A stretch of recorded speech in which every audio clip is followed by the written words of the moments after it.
일례도 내가 달려갈 길이라는 제목으로 하나님 말씀 전하겠습니다. 한 남자가 어느 날 대기업 회사 면접을 보고 있었습니다. 면접관이 여러 가지 질문을 한 끝에 맨 마지막에 갑자기 이 질문을 하는 거예요. 어떤 질문이냐면 이런 질문이었어요.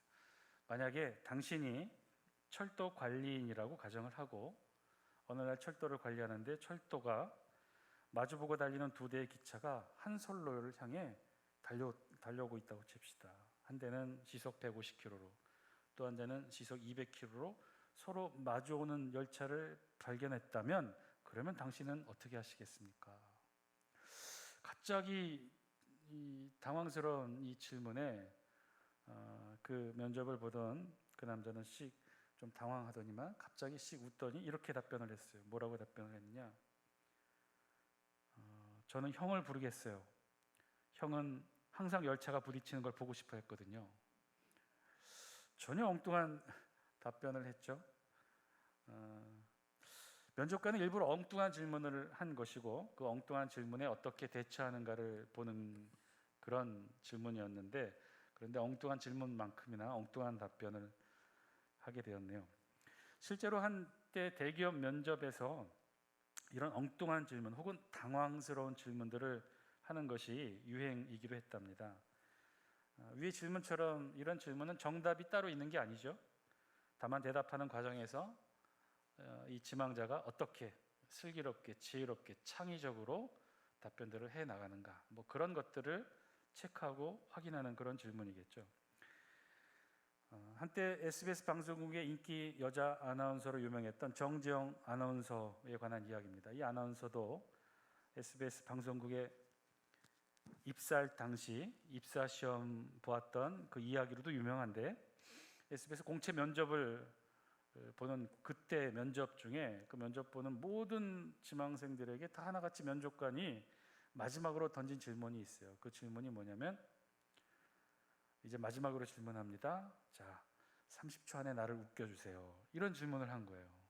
그러니까 다들 지망생들이 여러 가지 시사상식에 관한 질문에 대한 답변들을 다 준비했다가 웃겨봐라라는 이야기를 듣고 다들 당황스러워했는데, 이 정지영 아나운서만이 당황하지 않고 면접관에게 이렇게 얘기했답니다. 혹시 정치인과 정자의 공통점을 아십니까? 정치인과 정자의 공통점은 인간이 될 수 있는 확률이 10,000분의 1이라는 거죠. 참 실제로 보더라도 예쁘고 참하게 생겼거든요. 이 참하게 생긴 여자 아나운서 지망생이 이런 대담한 유머를 던졌는데 실제로 면접관들 상당수 마음을 얻어서 당시 높은 성적으로 합격을 했다고 합니다. 소위 이런 면접 방식을 일종의 압박 면접이라고 하는데요. 당황스럽고 혹은 때로는 수치스러운 상황의 질문을 통해 이 지원자가 이 상황에 어떻게 반응하는지를 보고 또 체크하는 것이죠. 이를 통해 지원자가 심리적 압박을 받는 상황에서도 유연하게 또 지혜롭게 또 창의적으로 자신의 생각과 의견들을 표출해낼 수 있는 것, 그런 것들을 이런 면접을 통해서 발견한다는 거죠. 그런데 이런 면접 시 압박 질문이 때로는 지원자들에게 모욕감으로도 전해질 수 있는 상황들이 종종 있게 된답니다. 예를 들면 면접관이 여성 지원자에게 이런 질문을 한다는 거죠. 보자마자 외모 때문에 좀 고생 좀 하셨겠어요? 이런 질문들.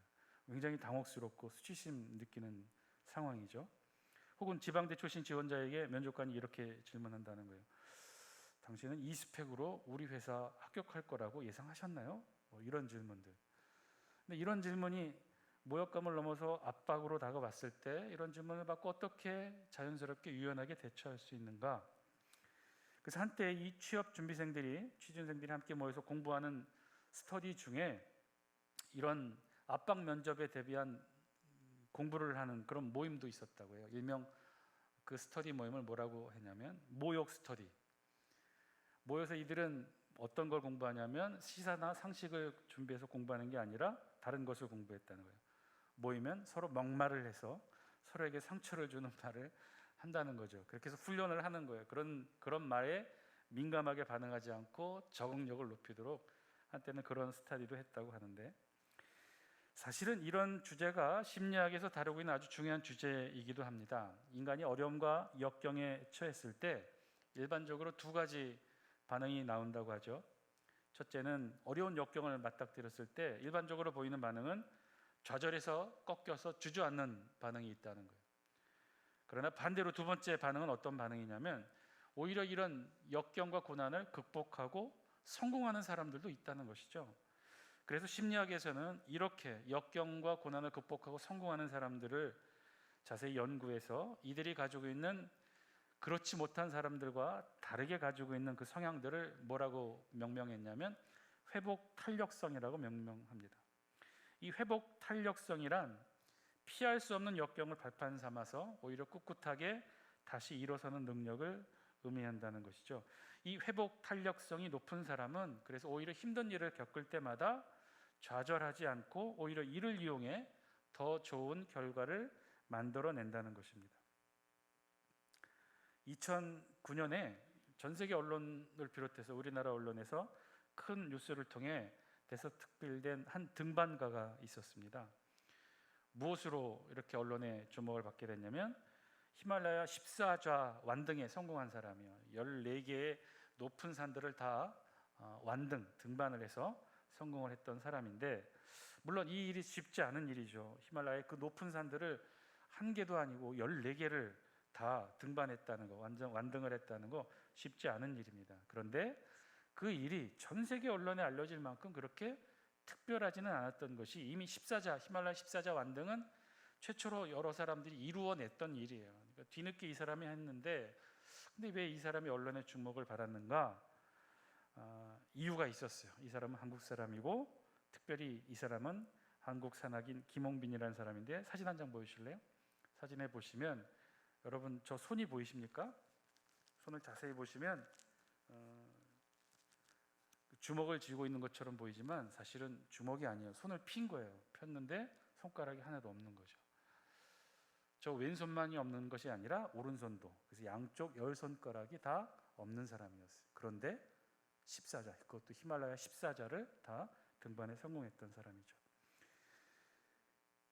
1989년 에베레스트 원정을 시작으로 이 촉망받는 한국의 젊은 등반가로 첫 걸음을 내딘 지 만 2년 만에 1991년 북미 최고봉인 맥킨리에서 그만 사고로 10손가락 모두를 잃어버리는 그런 사고를 겪게 됩니다. 손가락이 하나도 없는 거죠. 혼자서는 밥을 먹을 수도 없고 옷을 갈아입을 수도 없는 상황. 대부분의 사람들이 만약에 그런 역경과 고난을 겪게 된다면 어떻게 할까요? 대부분 인생을 그만두고 충분히 좌절할 만한 상황이었는데, 그런데 그는 거기서 포기하지 않았고 하나하나 준비를 시작합니다. 자신에게 맞는 등산 장비를, 특수 장비들을 하나하나 개발해서 만들어가요. 그렇게 해서 하나하나의 준비를 해서 정확하게 10개 사고로서 10개 손가락을 잃은 지 12년 만에 재도전해서 히말라야 14자 완등을 이루게 되었던 거죠. 그러니까 전 세계 언론이 주목했고 한국에서도 대서특필을 했었던 상황입니다. 놀랍죠? 어떻게 이럴 수가 있을까? 보통 사람 같으면 충분히 좌절하고 낭망했을 상황인데, 그런데 그는 오히려 이 역경을 발판으로 자신만의 새로운 성공의 기회를 만들게 되었던 거죠. 심리학자들에 따르면 이런 외부 자극과 이 고난이죠, 이런 어떤 사고로 인한 역경들, 이런 것들과 또 그런 것들을 겪고 난 이후에 나타내는 행동 사이에는 일종의 틈이 있다고 해요.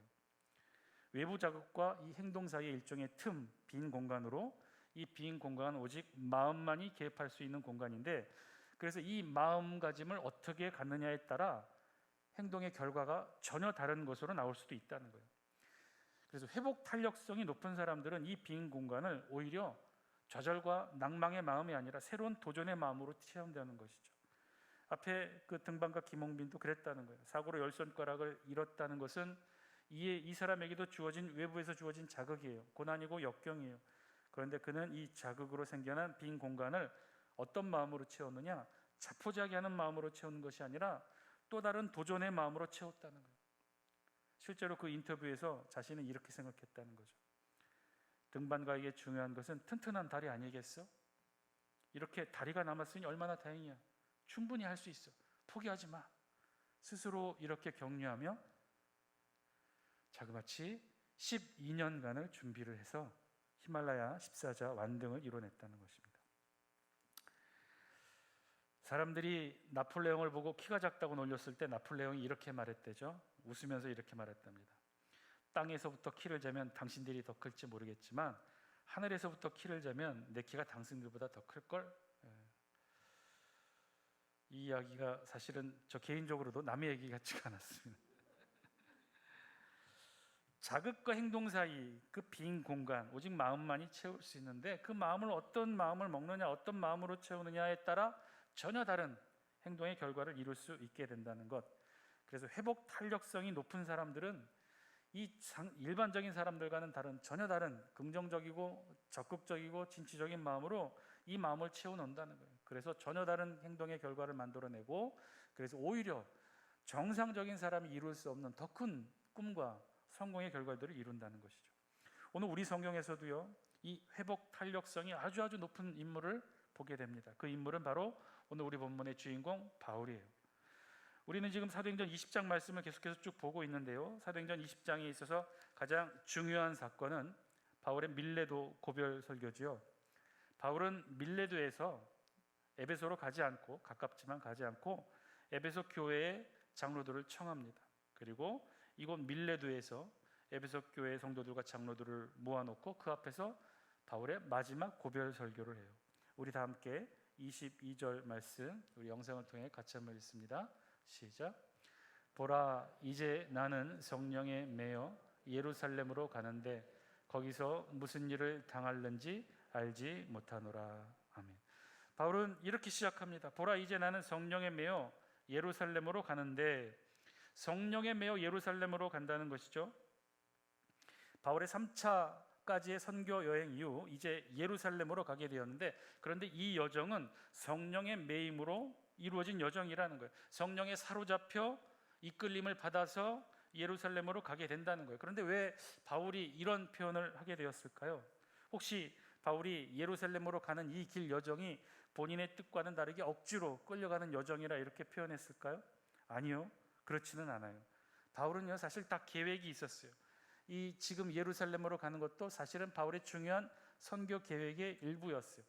바울이 가지고 있었던 원래 선교 계획은 어떤 것이었냐면요, 바울의 1차, 2차, 3차 전도여행이 끝이 아니라 이제 3차 전도여행까지 마친 이후 진짜 바울의 선교 목표가 있었어요. 그 목표는 예루살렘을 거쳐서 3차 전도여행 보고를 마친 이후 이제 로마로 가서 로마에서 도움을 얻어 당시 세상의 끝으로 알려져 있었던 서바나, 오늘날의 스페인까지 가서 복음을 전하는 것이 사실은 바울에게 있었던 가장 중요한 선교 목표였죠.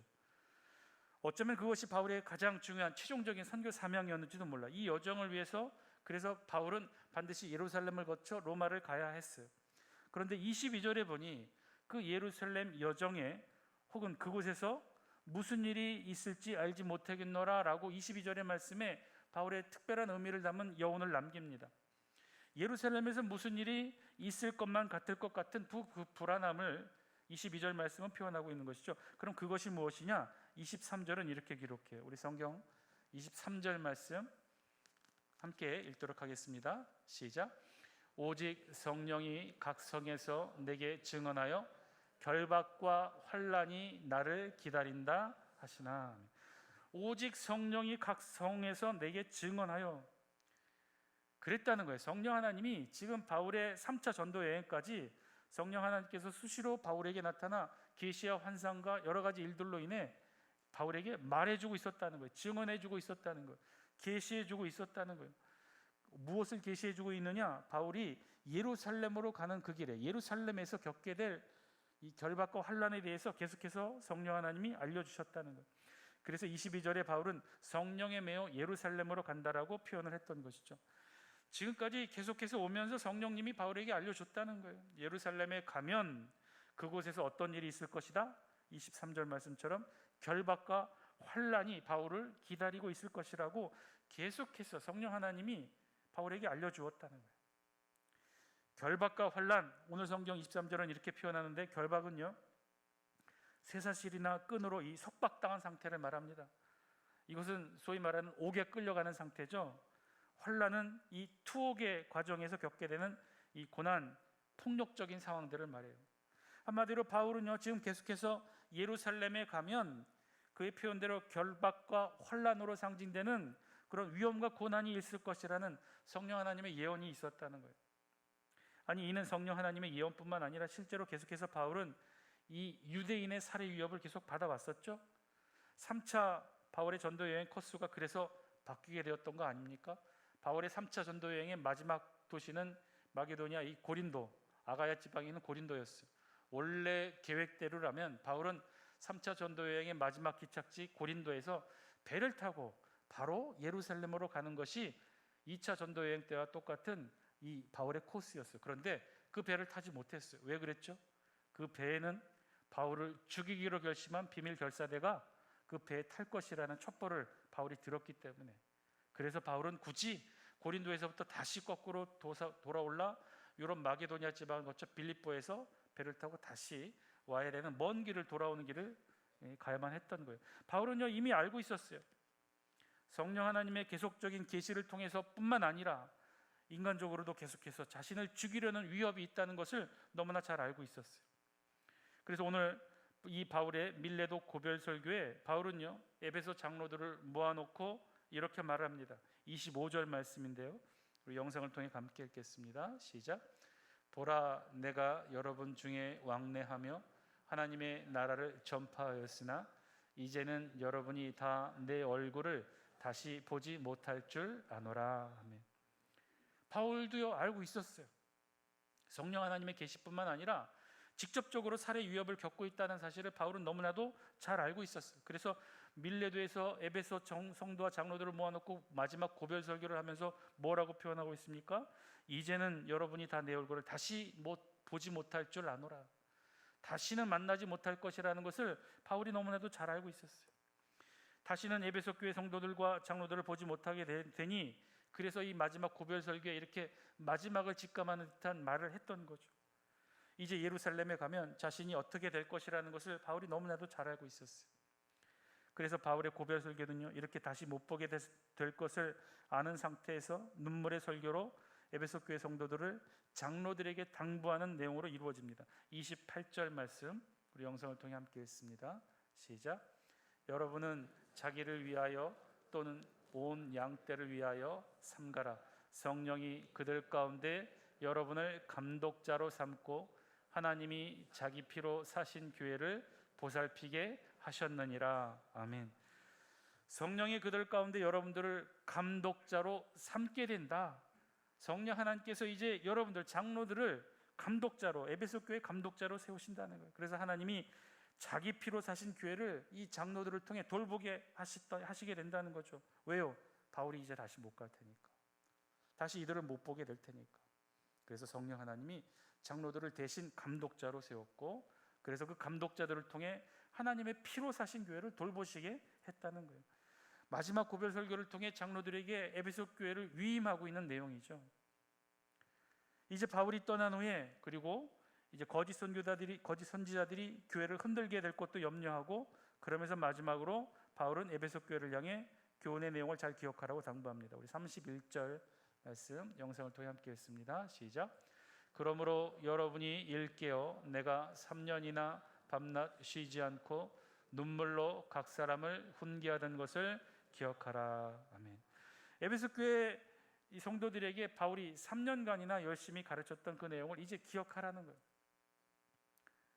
이제 바울이 예루살렘에 가면 그곳에서 겪게 될 결박과 환난을 통해 생명의 위협과 더불어 더 큰 위험이 있을 것이라 직감을 했고, 그러니 다시 못 볼 것이라 에베소 교회 성도들과 장로들에게 고별 설교를 하면서 장로들에게 에베소 교회를 부탁하는 거죠. 위임하는 거예요.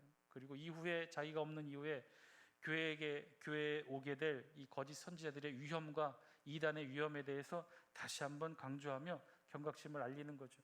자신이 3년이나 애써 가르쳤던 내용들을 잊지 말고 기억하며 신앙을 지키라고 당부하고 있습니다. 자, 그러면 질문이 생겨요. 자, 바울은요, 다 알고 있었어요. 지금 이후로 예루살렘에 가게 되면 자신이 어떤 상황에 처하게 될지를 다 알고 있었어요. 성령의 계시를 통해 알았고 사람들의 연락을 통해 알았어요. 실제로 생명의 위협을 느끼고 있었고 이 바울을 죽이기 전까지는 먹지도 마시지도 않겠다는 비밀 결사 조직이, 이 비밀 암살 조직이 결성되어 있다는 것도 바울이 잘 알고 있었어요. 너무나도 뻔히 잘 알고 있었어요.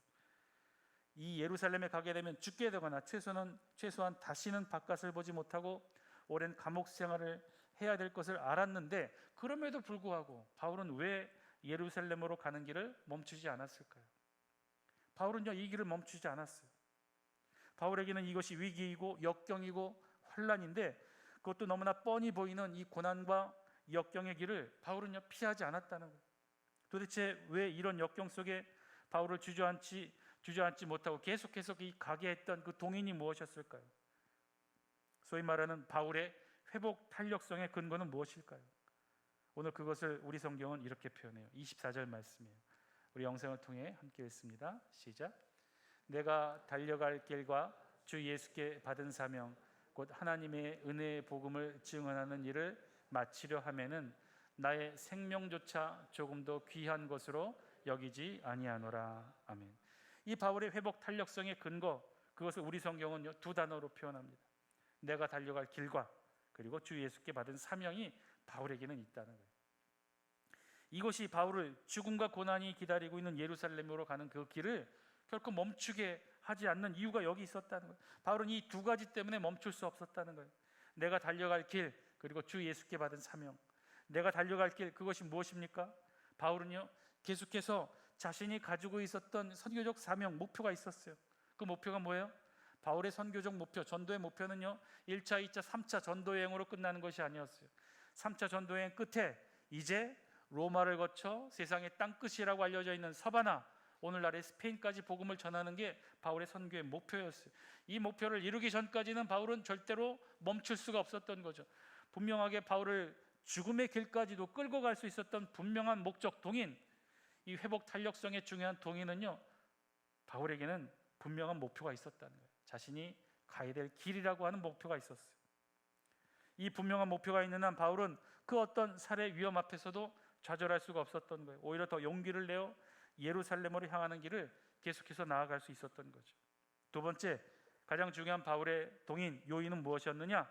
바로 주 예수께 받은 사명이 바울에게 있었다는 사실이에요. 바울은요 이 사명이 너무나도 소중했어요. 자신을 이방인의 사도로 복음을 이방인들에게 증거할 수 있도록 그 소중한 복음 사명의 명령을 주신 분이 누구냐? 다름 아닌 예수 그리스도께서 직접 자신에게 사명을 주셨다는 거예요. 다메섹 도상에서 예수 그리스도께서 자신에게 나타나 그 소중한 사명을 주셨다는 거예요. 이 주 예수께 받은 사명, 그 사명이 있기에 아무리 예루살렘으로 가는 그 길이 죽음의 길이고 위험의 길이고 고난과 역경의 길이라 하더라도 피할 수 없었어요. 돌아가야 할 상황이 아닌 것이죠. 멈출 수가 없었어요. 주저앉을 수가 없었던 거죠. 사랑하는 장수교 성도 여러분, 오늘 말씀을 통해 우리에게도 주시는 하나님의 음성을 저와 여러분들이 들을 수 있게 되길 바랍니다. 바울은요 도망가지 않았어요. 피하지도 않았어요. 포기하지도 돌아가지도 주저앉지도 않았어요. 그는 기어이 예루살렘으로 갑니다. 그것도 억지로 끌려가고 있지 않았어요. 서둘러 가요. 서둘러 가기 위해 오늘 밀레도에서 에베소 고별 설교를 했던 이유가 거기 있었던 거예요. 지척에 가까운 도시 에베소로 가서 그토록 보고 싶었던 성도들, 장로들 직접 가서 만날 수도 있었는데 그러지 않았어요. 시간이 아까워서 당장이라도 예루살렘으로 가야 했기 때문에 그렇게 서둘러 바울은요 예루살렘에 갑니다. 성령에 매여 바울은 그렇게 예루살렘으로 향합니다. 그곳에 가면 자신을 죽이려는 사람들이 있는데, 바울을 시기하고 미워하고 그래서 죽이려고 작정한 이들이 있는 곳인데, 실제로 성령님의 각종 예언과 계시를 통해 자신이 예루살렘에 가면 어떻게 될 것이라는 것을 너무나 뻔히 잘 보여주고 알고 있는 상태에서 바울은 포기하지 않고 예루살렘으로 향합니다. 그렇게 갈 수 있었던 이유, 앞길이 막혔는데 죽음의 위험으로 가득 찼는데 절망뿐인데 그런데도 그 길을 갈 수 있게 만드는 그 이유, 어떻게 그럴 수 있었을까? 포기하지도 않고 좌절하지도 않고 그렇게 갈 수 있었던 이유, 오늘 성경은 그런 이유를 이렇게 말해요. 바울에게는 가야 할 길이 있고 그리고 주 예수께 받은 사명이 있다는 거예요. 이 가야 할 길과 주 예수께 받은 사명이 바울을 주저앉힐 수 없게 했던 거예요. 계속해서 그 길을 갈 수 있게 만들었다는 거예요. 사랑하는 장수교 성도 여러분, 오늘 우리도 이 바울의 고백이 저와 여러분들의 고백이 되기를 바랍니다. 우리도 충분히 좌절하고 낭만할 조건들이 널려 있죠. 우리에게도 앞길을 막고 있는 여러 가지 일들이 있어요. 진로의 문제로, 여러 가지 건강의 문제로, 자녀의 문제로 너무나 많은 문제들이 이 세상 도처에 우리 앞길을 막고 있어요. 때로는요, 아주 힘들 때는 정말 앞길이 막막해서 그 앞길이 보이지 않고 출구를 찾을 수 없는 경험도 우리에게도 있어요. 그럴 때 오늘 이 본문을 저와 여러분들 기억하시기 바랍니다. 우리에게도 가야 할 길이 있어요. 우리에게도 주 예수께 받은 사명이 있다는 거예요. 우리에게도 포기할 수 없는 그 길이 있고, 우리에게도 포기할 수 없는 주님이 주신 사명이 저와 여러분들에게 있지 않습니까? 아무리 힘들고 어려운 일들이 우리 앞길을 막는다 하더라도 오늘 이 바울의 고백처럼 가야 할 그 길 끝까지 걸어가시는 저와 여러분들 다 되시기를 주의 이름으로 간절히 축원드립니다. 함께 기도하겠습니다.